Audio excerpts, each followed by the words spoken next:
Hello and welcome back. In this week, we're going to go over the basics of neural network programming. It turns out there are some implementation techniques that are going to be really important. For example, if you have a training set of M training examples, you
might be used to processing the training set by having a for loop step through your M training examples. But it turns out that when you implement a neural network, you usually want to process your entire training set without using an explicit for loop to loop over your entire training set. So you'll see how to do that in this week's materials. Another idea, when you organize the computation of a neural network, usually you have what's called a forward pass or forward propagation step, followed by a backward pass or what's called a backward propagation step. And so in this week's materials, you also get an intuition about why the computations in learning in a neural network can be organized in this forward propagation and a separate backward propagation.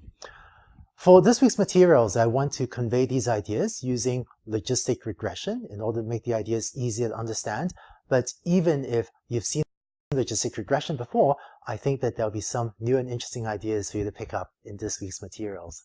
So with that, let's get started. Logistic regression is an algorithm for binary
binary classification. So let's start by setting up the problem. Here's an example of a binary classification problem. You might have an input of an image like that and want to output a label to recognize this image as being either a cat, in which case you output 1, or non-cat, in which case you output 0.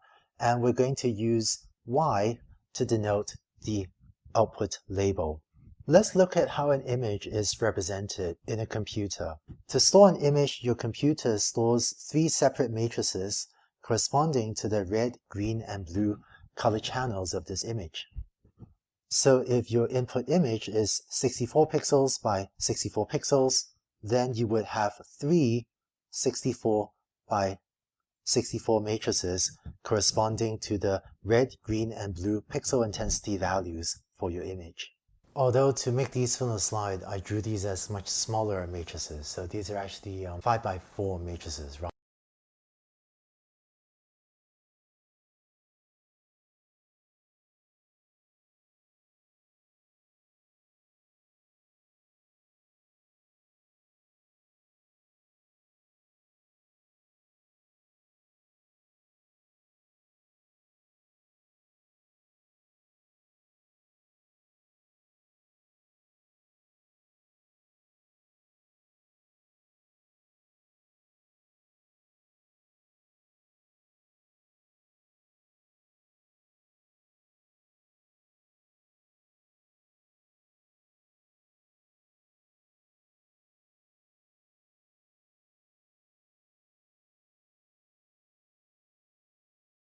Rather than 64 by 64. So to turn these pixel intensity values into a feature, so to make these fit on the slide, so if your input image is 64 pixels by 64 pixels, then you would have 3 64 by 64 matrices corresponding to the red, green, and blue pixel intensity values for your image.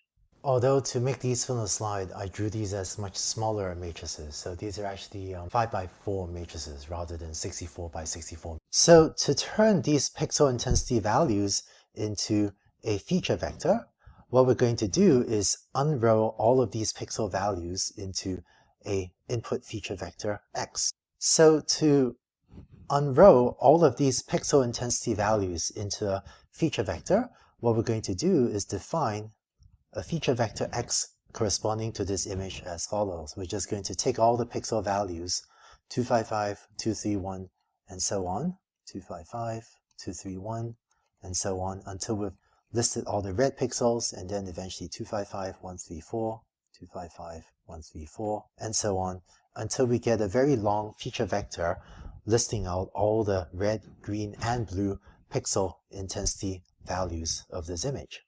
So if this image is a 64 by 64 image, the total dimension of this vector X will be 64 by 64 by 3, because that's the total numbers we have in all of these matrices, which in this case turns out to be 12288. That's what you get if you multiply out those numbers. And so we're going to use nx equals 12288 to represent the dimension of the input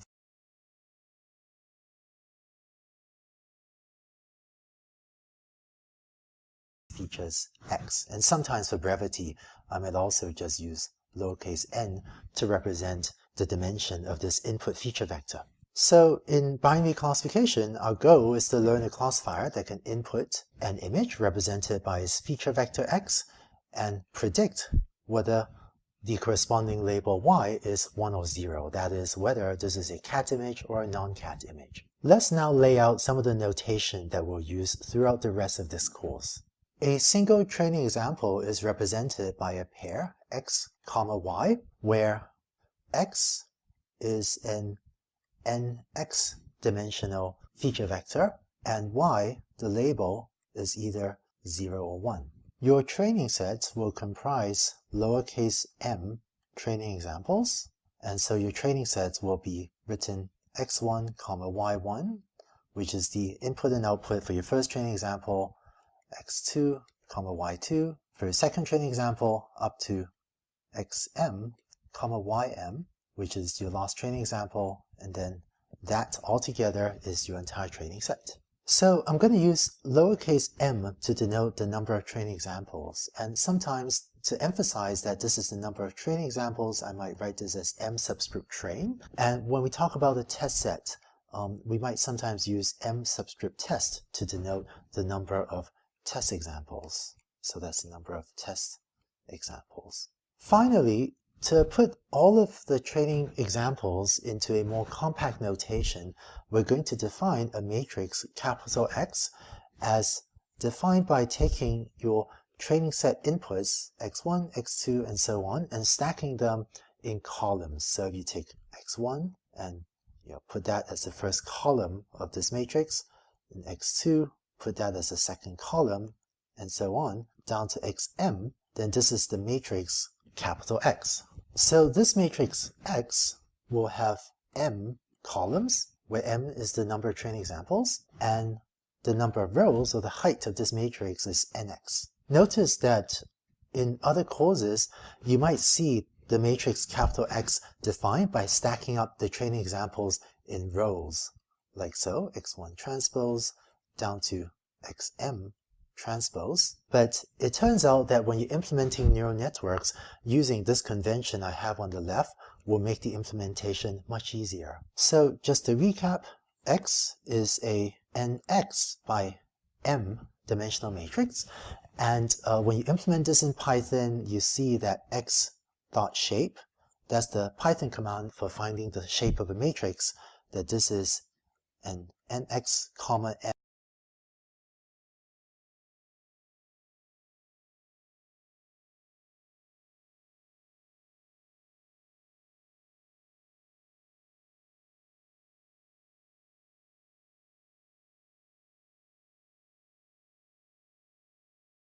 This just means it's an nx by m dimensional matrix. So that's how you group the training examples input x into a matrix.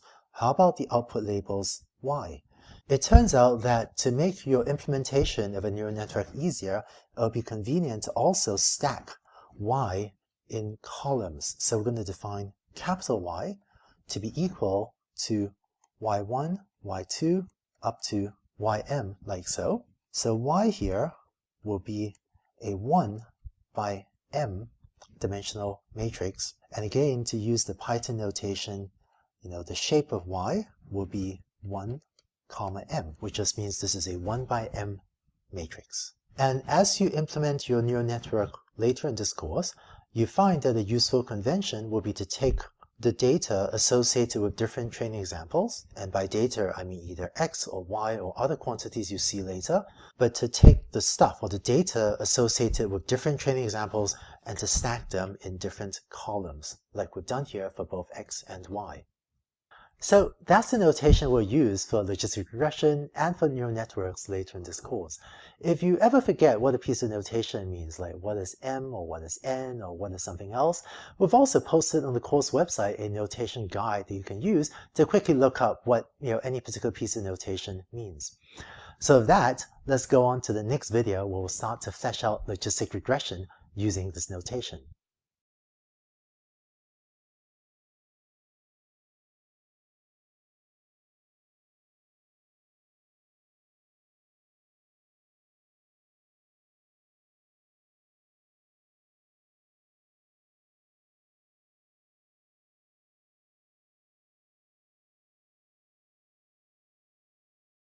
In this video, we'll go over logistic regression.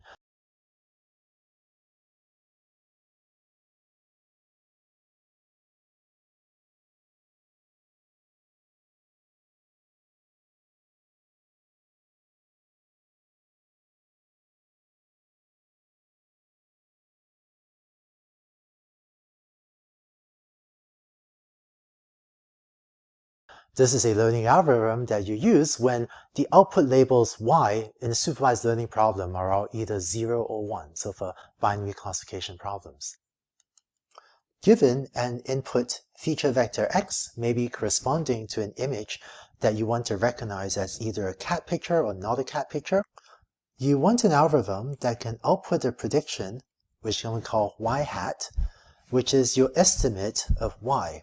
More formally, you want y hat to be the probability or the chance that y is equal to 1 given the input features x. So in other words, if x is a picture, as we saw in the last video, you want y hat to tell you what is the chance that this is a cat picture. So x, as we said in the previous video, is a nx dimensional vector, given that the will be w, which is also an nx dimensional vector, together with b, which is just a real number. So given an input x and the parameter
parameters w and b, how do we generate the output y hat?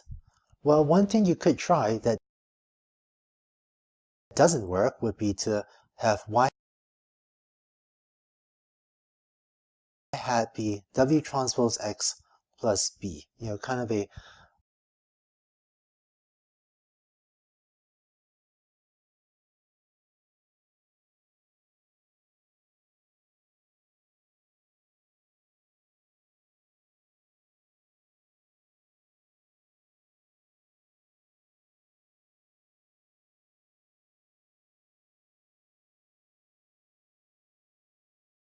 regression will be W, which is also an nx dimensional vector, together with B, which is just a real number.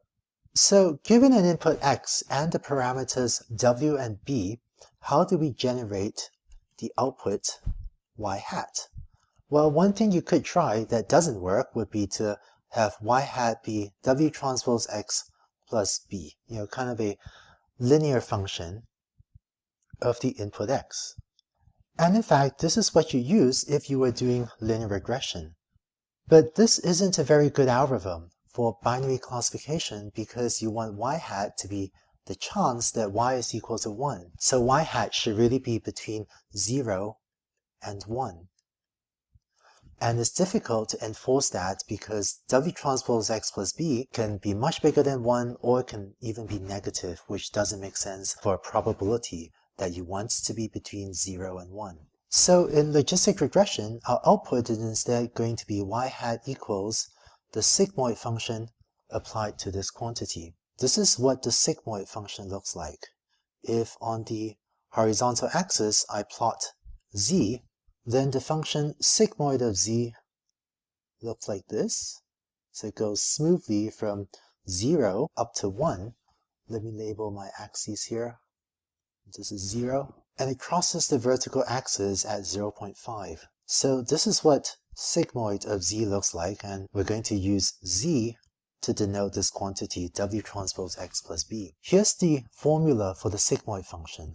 Sigmoid of z, where z is a real number, is 1 over 1 plus e to the negative z. So notice a couple things. If z is very large, then e to the negative z will be close to 0, so then sigmoid of z will be approximately 1 over 1 plus something very close to 0, because e to the negative of a very large number will be close to 0, so this is close to 1. And indeed, if you look on the plot on the left, if z is very large, then sigmoid of z is very close to 1. Conversely, if z is very small, or if it's a very large negative number, then sigmoid of z becomes 1 over 1 plus e to the negative z, and this becomes e to a huge number, so this becomes, think of it as 1 over 1 plus a number that is very, very big.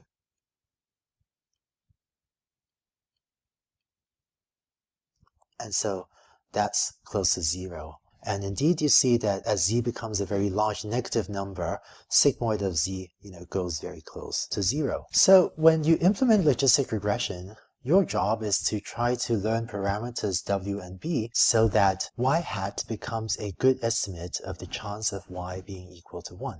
Before moving on, just another note on the notation. When we program neural networks, we'll usually keep the parameter w and the parameter b separate, where here b corresponds to an intercept term. In some other classes, you might have seen a notation that handles this differently.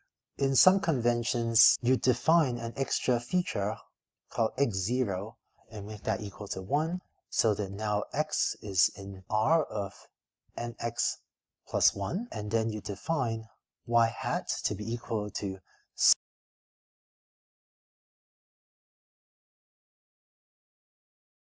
now x is in R of nx plus this differently.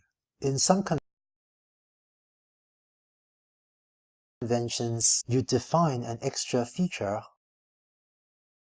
called x0 and make that equal to 1, so that now x is in R of nx. Just another note on the notation. When we program neural networks, we'll usually keep the parameter w and the parameter b separate, where here b corresponds to an intercept term. In some other classes, you might have seen a notation that handles this differently. In some conventions, you define an extra feature called x0 and make that equal to 1, so that now x is in R of nx plus 1, and then you define y hat to be equal to sigma of theta transpose x.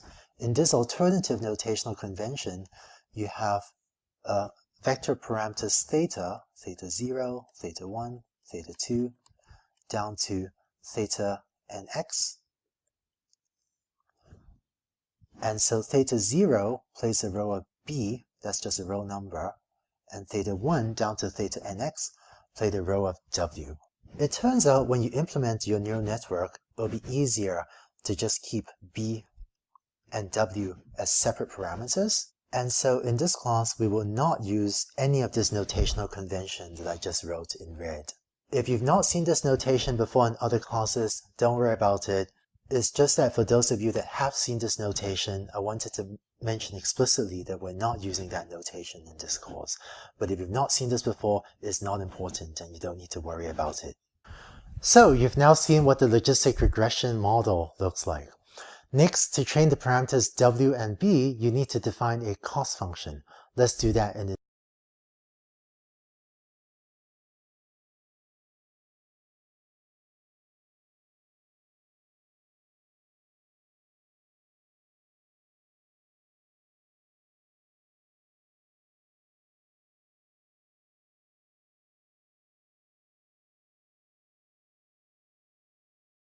next video.